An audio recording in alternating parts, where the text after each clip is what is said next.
Welcome back. You're tuned in to Bazaar Morning Call here on CNBC-TV18. Deven Choksey joins us on the show. Hi, Deven. Good morning. Good to see you. And as always, let's talk about the big boy, HDFC Bank. It's pulled back in the last few months after underperforming for a longer duration. What's your view on the stock from here on? You got a bit of a green signal coming in from regulators with regard to HDB Financial's nod for an IPO, which will help them raise some money. But, how big a trigger is it for the stock? And your view on this big name? Good morning.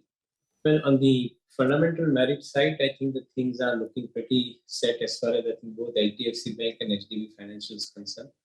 HDB Financial is largely, I think, catering to the MSME segment as well as I think the individual segment of loans in the NBFC bracket.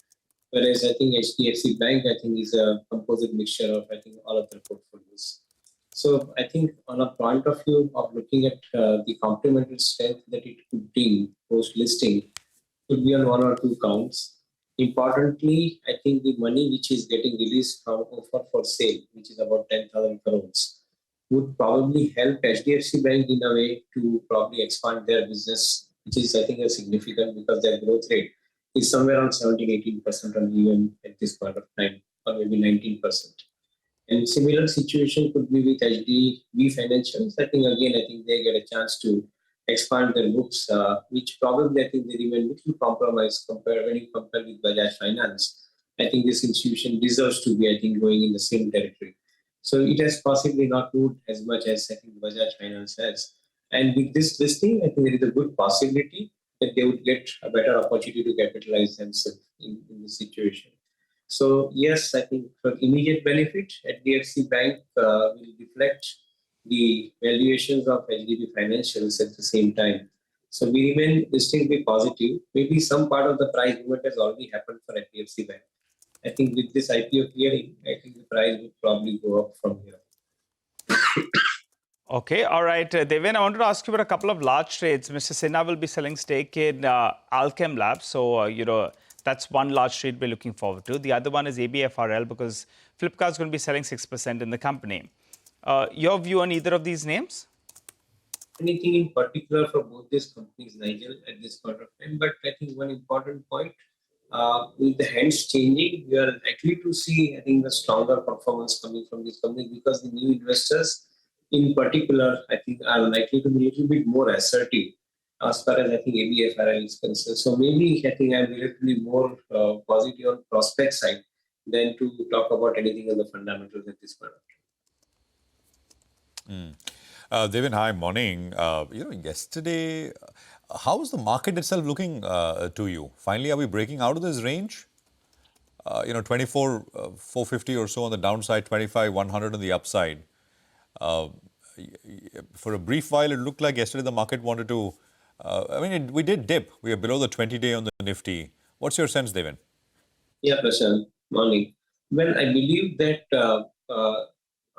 after the fourth quarter result season is over, I think the hands are changing. Maybe the rotations are happening.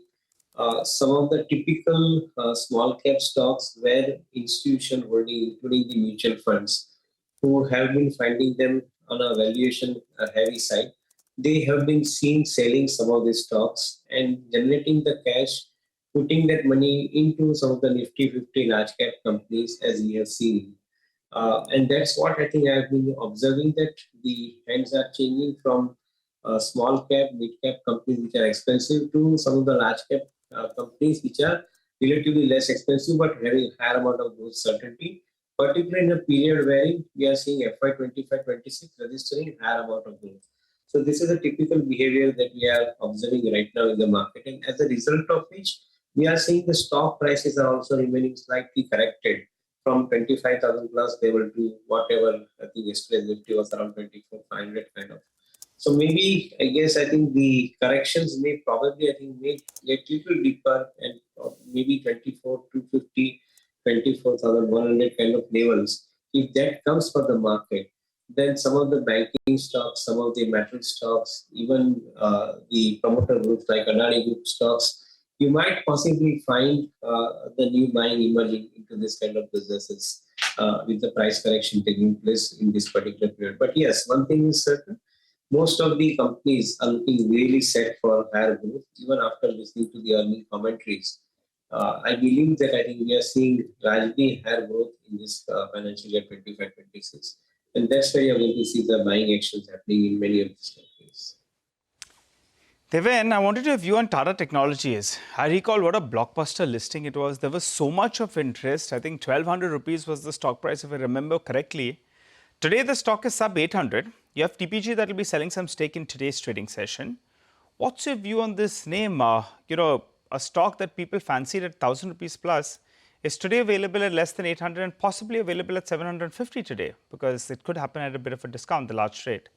Your view on this name, and if you don't have a view on this, then what do you prepare from the tech pack?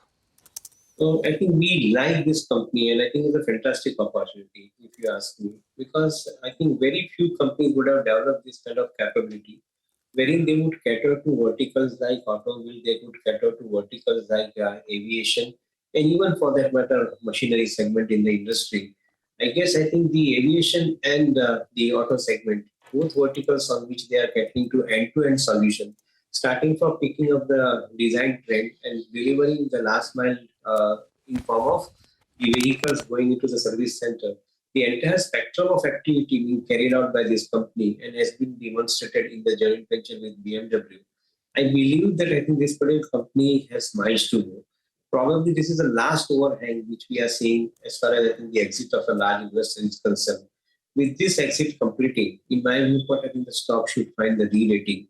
And fundamentals are remaining absolutely strong as I see it. Both Tata Technology and in a way even Tata Elxsi. I think the tie-up with Mercedes-Benz that they have done in Tata Elxsi, and this company has done a tie-up with BMW. We see a larger part of the business they are cornering from the European OEM side.